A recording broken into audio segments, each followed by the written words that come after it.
ಈ ದಿನ ಬೆಳಿಗ್ಗೆ ಮೆದೇಹಳ್ಳಿ ಗ್ರಾಮ ಪಂಚಾಯಿತಿಯವರು ರಸ್ತೆ ಬದಿಯಲ್ಲಿ ಸಂಗ್ರಹಿಸಿದ್ದಂಥ ಕಸವನ್ನು ಕಸದ ಗಾಡಿಯಲ್ಲಿ ಹಾಕಿಕೊಂಡು ಹೋಗಿದ್ದಾರೆ. ಅವರಿಗೆ ಮತ್ತು ಅಧಿಕಾರಿಗಳಿಗೆ ಧನ್ಯವಾದಗಳು. ಆದರೆ ಇನ್ನೊಂದಿಷ್ಟು ರಸ್ತೆ ಬದಿಯ ಕಸ ಗುಡ್ಡೆ ಹಾಗೆ ಉಳಿದಿದೆ. ಇದನ್ನು ಸಹ ನಾವು ನಾಳೆ ಅಥವಾ ನಾಡಿದ್ದು ತುಂಬಿಕೊಡಲು ಪ್ರಯತ್ನಿಸುತ್ತೇವೆ. ಆಗಲಾದರೂ ಗಾಡಿಯವರು ಬಂದು ಈ ಕಸವನ್ನು ಸಹ ತೆಗೆದುಕೊಂಡು ಹೋದರೆ ಸ್ವಚ್ಛವಾದ ವಾತಾವರಣ ಸಿಗುತ್ತದೆ. ಹಾಗೆ ನಾಗರಿಕರು ಸಹ ರಸ್ತೆ ಬದಿಯಲ್ಲಿ ಕಸ ಎಸೆಯೋದನ್ನು ದಯವಿಟ್ಟು ನಿಲ್ಲಿಸಿ ಕಸದ ಗಾಡಿಗೆ ಅಥವಾ ಮನೆಯಲ್ಲಿ ಕಸವನ್ನು ಸಂಗ್ರಹಿಸಿ ಗಾಡಿಗೆ ವಿಲೇವಾರಿ ಮಾಡಿದರೆ ಸ್ವಚ್ಛ ಪರಿಸರ ಉಳಿಸಿಕೊಳ್ಳಲು ಅನುಕೂಲ ಆಗುತ್ತೆ. ಪ್ರತಿ ಸಾರಿನೂ ಸಹ ರಸ್ತೆ ಬದಿಯಲ್ಲಿ ಕಸ ಎಸೆದಾಗ ನೋಡುಗರಿಗೆ ಅಸಹ್ಯ ಆಗುತ್ತೆ. ಅದನ್ನು ಸ್ವಚ್ಛ ಮಾಡೋರು ಸಹ ಯಾರೂ ಹೆಚ್ಚಿಗೆ ಸಿಗೋದಿಲ್ಲ.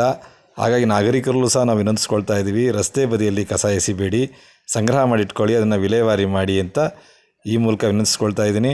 ಹಾಗೆ ATM ಮುಂದುಗಡೆನೂ ಸಹ ಭಾಳಷ್ಟು ಕಸ ಸಂಗ್ರಹ ಆಗ್ತಾ ಇರುತ್ತೆ. ATMನಿರೋ ಎಂಪ್ಲಾಯೀಸುಗಳು ಸಹ ಈ ಕಸವನ್ನು ತೆಗೆಯೋದ್ರ ಬಗ್ಗೆಯೂ ಸಹ ಬ್ಯಾಂಕ್ನವರು ಸಹ ಪ್ರಯತ್ನಿಸಬೇಕು. ರಸ್ತೆ ಸ್ವಚ್ಛವಾಗಿ ಇಟ್ಕೊಳ್ಳೋದ್ರ ಬಗ್ಗೆ ನಾಗರಿಕರು ಬಹಳ ಜವಾಬ್ದಾರಿ ವಹಿಸ್ಕೋಬೇಕು ಅಂತೇಳಿ ಈ ಪ್ರಯೋಗವನ್ನು ಮಾಡಿದ್ವಿ. ಇದು ಸ್ವಲ್ಪ ಮಟ್ಟಿಗೆ ಯಶಸ್ವಿ ಆಗಿದೆ. ಇನ್ನು ಮುಂದೆ ಸಹ ಇದು ಯಶಸ್ವಿ